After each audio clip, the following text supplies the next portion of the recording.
Bismillahirrahmanirrahim. Nahmaduhu wa nusalli wa nusallimu ala rasulihil karim, amma ba'd.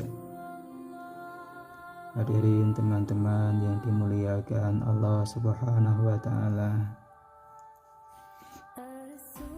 ada satu hadis mengenai pentingnya belajar ilmu yang mungkin sering kita dengar, yang berbunyi, talabul ilmi fardhatun ala kulli muslimin wa muslimatin, yang artinya adalah menuntut ilmu, mencari ilmu, mempelajari ilmu itu fardu bagi setiap orang Islam, setiap muslim, baik laki-laki maupun perempuan. Ya. Mempelajari ilmu adalah fardu bagi orang Islam, baik laki-laki maupun perempuan. Ilmu yang fardu, yang wajib dipelajari oleh setiap orang Islam adalah ilmu hal, bukan setiap ilmu, bukan semua ilmu, tapi ilmu hal, yaitu ilmu mengenai keadaan kita saat ini.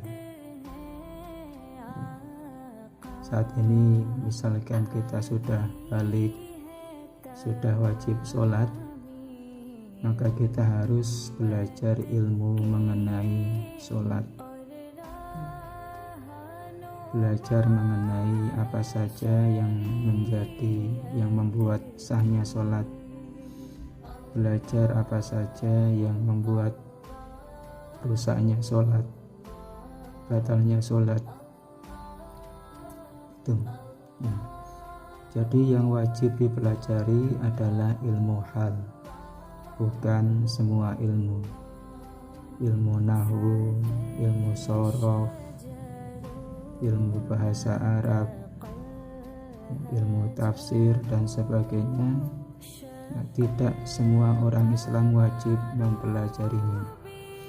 Yang wajib bagi mereka adalah belajar ilmu hal, ilmu mengenai perkara-perkara yang ia alami saat ini, mengenai tauhid, mengenai ilmu fikih yang kesehariannya dia alami, dia amalkan, dia kerjakan.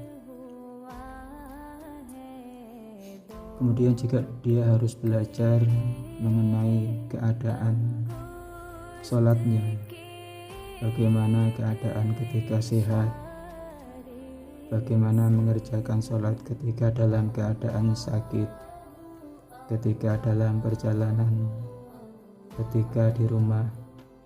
Nah, semua itu harus dipelajari, semua itu harus diketahui. Selain daripada itu juga harus belajar syarat-syarat sholat, harus mengetahui rukun-rukun sholat, ya. Dan juga harus belajar, harus mengetahui perkara yang mana sholat bisa tertunaikan dengan baik. Misalkan dalam sholat ada satu rukun qiraah, yaitu membaca Al-Fatihah, maka kita wajib belajar Al-Fatihah supaya sholat kita bisa sah, tertunaikan dengan baik.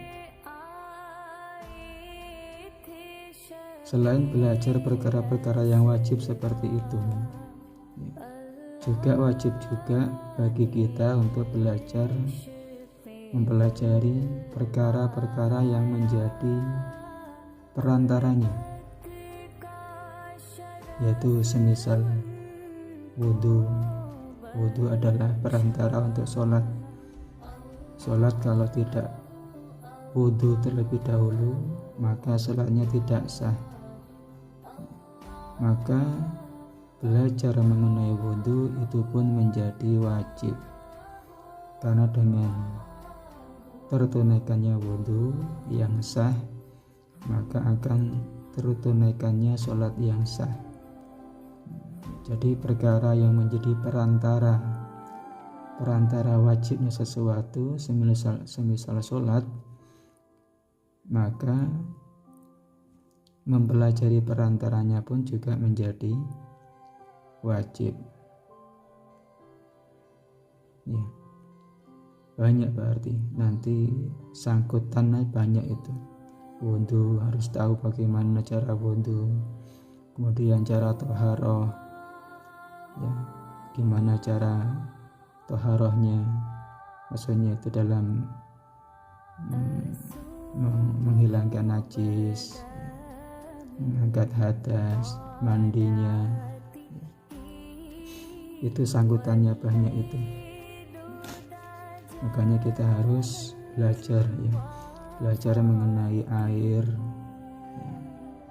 manakah yang suci, air manakah yang mensucikan, air manakah yang mutanajis dan sebagainya. Semua itu harus dipelajari, karena itu hubungannya dengan sholat.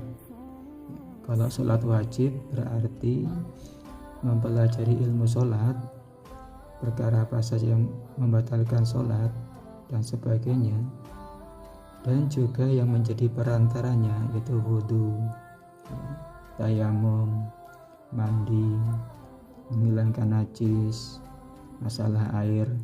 Belajar hal-hal seperti itu juga menjadi wajib, ya. Sama bila sudah masuk bulan Ramadan, seseorang sudah balik, dia wajib berpuasa, maka dia juga wajib belajar ilmu puasa. Ketika dia sudah punya banyak harta, dia wajib zakat, ya. Zakatnya sudah mencapai nisab, maka dia wajib belajar ilmu zakat. Dia mampu untuk berangkat haji, maka dia wajib belajar ilmu haji. Selain ibadah, ya, tadi adalah masalah ibadah, dia juga wajib belajar ilmu muamalah. Muamalah yang menjadi kesehariannya. Bila dia seorang pedagang, maka dia wajib belajar ilmu mengenai jual beli.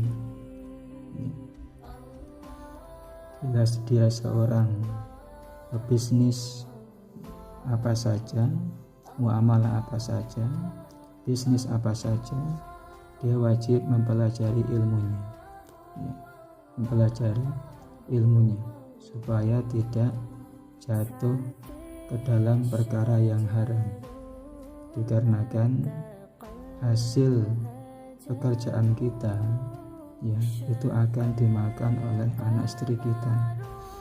Kalau hasil pekerjaan kita adalah hasil yang haram, maka kita memberikan nafkah dari jalan yang haram, karena kita tidak tahu ilmunya, tidak tahu ilmu dalam bisnis kita, tidak tahu apakah bisnis kita ini halal ataukah haram, atau apakah dalam bisnis kita ini ada cara-cara yang haram. Kita perlu mempelajari ilmunya. Kita wajib mempelajari ilmu dalam bisnis kita supaya bisa dipastikan harta yang dihasilkan dari pekerjaan kita adalah benar-benar harta yang halal, benar-benar harta yang bersih yang akan kita berikan kepada anak istri kita. Maka pentingnya kita mempelajari ilmu-ilmu yang wajib ini. Insyaallah, ya, semoga bermanfaat. Ini semua ada dalam kitab Ta'limul Muta'alim. Demikian, semoga bermanfaat. Subhanallah wa bihamdi, subhanaka Allahumma wa bihamdika, asyhadu an la ilaha illa anta, astaghfiruka wa atubu ilaik.